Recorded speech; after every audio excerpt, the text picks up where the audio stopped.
Ganito iniwanang lupaypay na may durug-durug na buto ang boksingerong hawak ng malaking promoter sa Amerika. Undefeated rising star, Jesus Abel Ibarra. Matindi ang sinapit ng boksingerong ito sa kamay ng ating kababayan. Matapos pairalin ang tapang kontra sa batang boksingerong Pinoy, Demler the War Machine Zamora. Tahimik at walang kaangas-angas sa sarili ang batang boksingerong ito. Kaya naman inakala ng mga malalaking promoter sa abroad na habang bata pa ay matikman na kaagad nito ang pait na pinasok na karera. Kaya naman balak sana itong ipalapa sa Raging Bull ng Amerika na may dugong Latino. May unbeaten record na 15 wins, 0 loss and 7 by way of knockout. Bata at subok sa matigas na palitan, kaya naman ganun na lamang ang kagustuhang ubusin ng mga matchmaker, ang mga papausbong na Pinoy. Umiingay kasi ang batang ito sa Amerika, lalo na't nagmula sa lahi ni Pacquiao at Donaire, ang bansang bitbit ng batang ito. Inaasahan na matinding laban ang ihaharap sa ating pambato, Demler Zamora.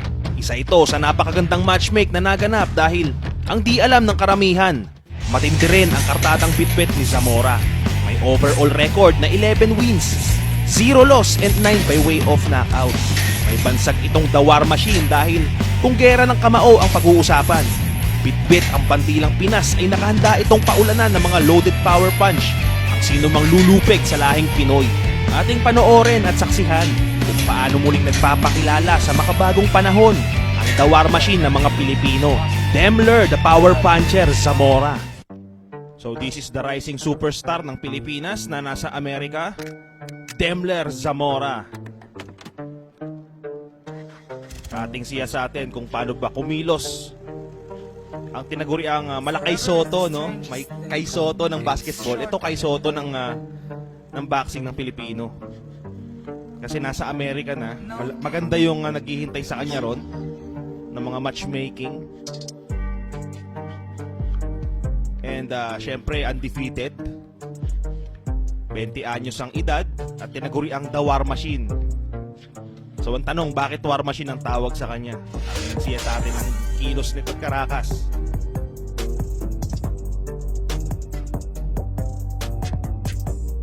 So far so good para dun sa boksingerong kanyang katunggali, Jesus Ibarra. Maganda yung pressure feeding nitong si Jesus Ibarra.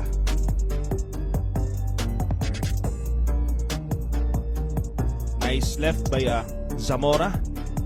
Actually, hindi ko pa siya nakikita dito na The War Machine, ano? Kasi sobrang picky nung kanyang punches. Ayan, no? Pero grabe yung jab, no? Ang tigas.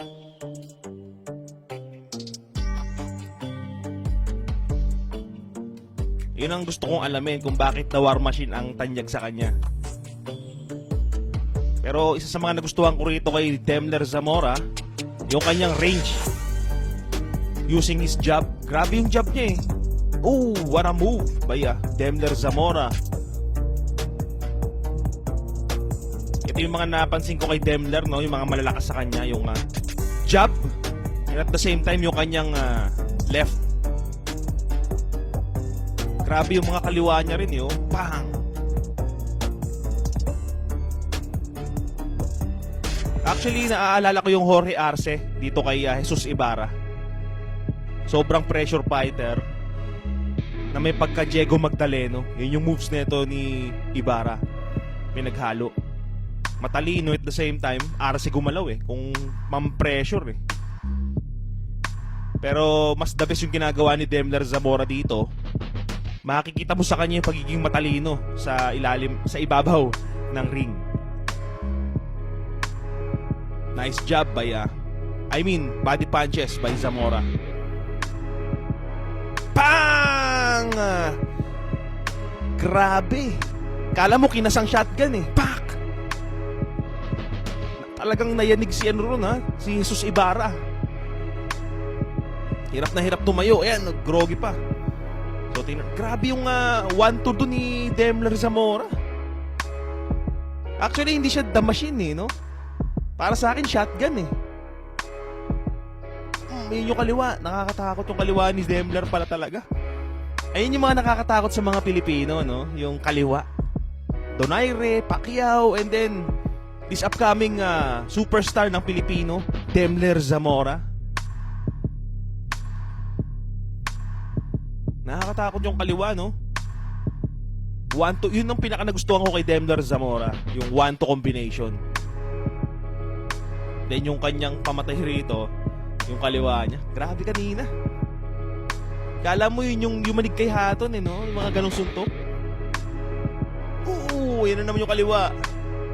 Ganda ng move ni Demler, smooth na smooth. Makikita mo sa kanya dito yung ring IQ na tinatawag, ano? Masyadong mataas po yung galaw nito ni Zamora kumpara sa kanyang age and record. Sobrang advanced. Talino eh. Yan o, yung mga distansya. And then pag lumapit, it's either kaliwang solid or jab. Grabe, ganda. Yan o, naaalala ko yung Hori RC kay Ibarra. Tapos gupit ka dun. Ayos ba mga brother? Chill lang tayo sa panonood parang tropa lang. Ibahin natin yung mga vlog ng vlog sa Pinas, no? May introng maganda and then kwentuhan sa dulo, di ba? Solid. Salamat nga pala sa mga nag-like at share ng video na to.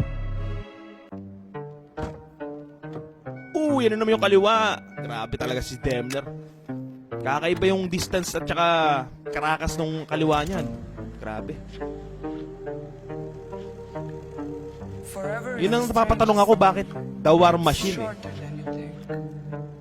Hindi naman siya dito sumusuntok ng pagkarami-rami, di ba? Makikita mo sa kanya yung ako, pinakatumatak sa akin dito kay Demler yung 1-2 combination.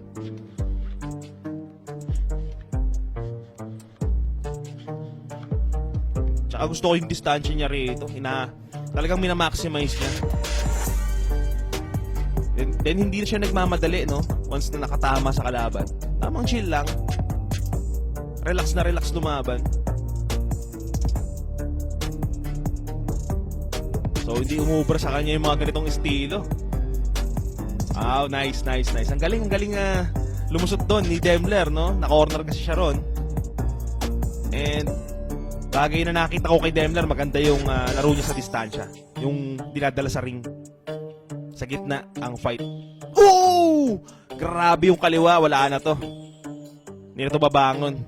Parang hindi halata, pero solid na solid yung kanyang kaliwa rito. At salamat sa ating samahan at kwentuhan. So, ito po ang ating aabangan. Demler Zamora, The War Machine. Salamat kung marami.